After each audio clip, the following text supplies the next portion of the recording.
Assalamualaikum warahmatullahi wabarakatuh. Di sini saya akan menjelaskan makalah kelompok 5 yang berjudul Hukum Adat Tanah Melayu. Adat tanah mempunyai arti penting dalam kehidupan manusia karena sebagian besar kehidupan manusia bergantung pada tanah. Tanah bukan saja dilihat dalam hubungan ekonomi sebagai faktor produksi di mana orang hidup di atasnya, tetapi tanah adalah merupakan sarana pengikat kesatuan sosial di kalangan masyarakat Indonesia untuk kelangsungan hidup. Di samping itu, tanah merupakan faktor modal dalam pelaksanaan pembangunan. Dengan berubahnya jumlah penduduk, bertambah pula kebutuhan akan tanah, baik untuk pemukiman maupun untuk usaha. Kata tanah dalam bahasa sehari-hari dapat ditafsirkan dalam berbagai arti, agar tidak menimbulkan pengertian yang beragam. Maka dalam penggunaannya perlu diberi batasan agar diketahui dalam arti apa istilah tanah tersebut digunakan. Pengertian tanah menurut Kamus Besar Bahasa Indonesia menjelaskan pengertian tanah sebagai berikut. Yang pertama, permukaan tanah atau lapisan bumi yang ada di atas kali. Kedua, keberadaan bumi di suatu tempat. Ketiga, permukaan bumi yang diberi batas. Keempat, bahan-bahan dari bumi atau bumi sebagai bahan suatu pasir, cadas, napal, dan sebagainya.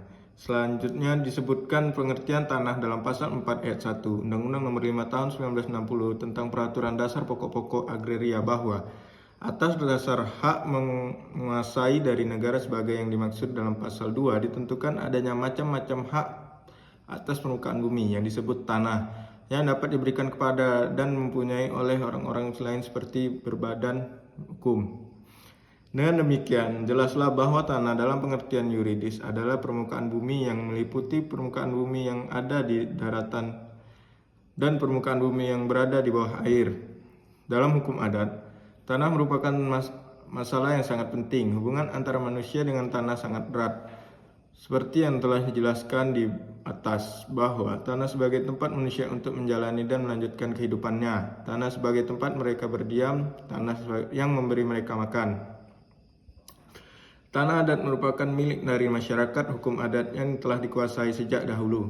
Tanah telah memegang peran vital dalam kehidupan dan penghidupan bangsa, serta pendukung suatu negara, lebih-lebih yang corak agrarisnya berdominasi. Dari sisi hukum, arti frasa untuk sebesar-besar kemakmuran rakyat merupakan tujuan dari rakyat penggunaan tanah. Tujuan ini dipandang merupakan kepentingan yang diperlukan oleh siapa saja dan tidak dapat diabaikan.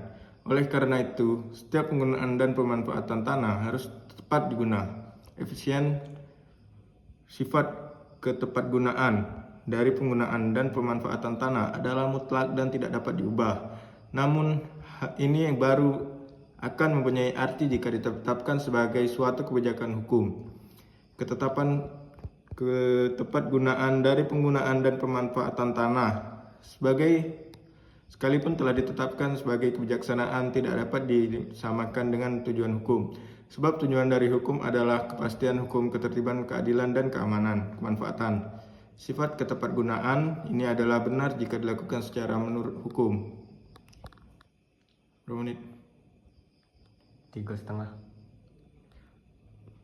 Tanah hak milik yang dipunyai seorang yang diperoleh dari negara atau melalui pembelian dari pihak lain atau dengan cara yang sah banyak sekali tidak digunakan atau dimanfaatkan sebagai mestinya.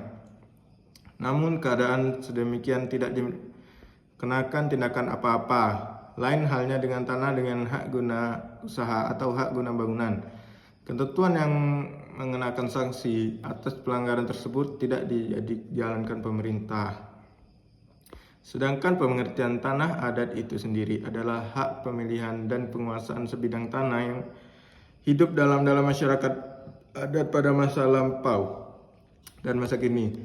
Ada yang tidak mempunyai bukti-bukti kepemilikan secara otentik dan atau tertulis, yaitu hanya didasarkan atas pengakuan, serta ada pula yang mempunyai bukti otentik atau tertulis.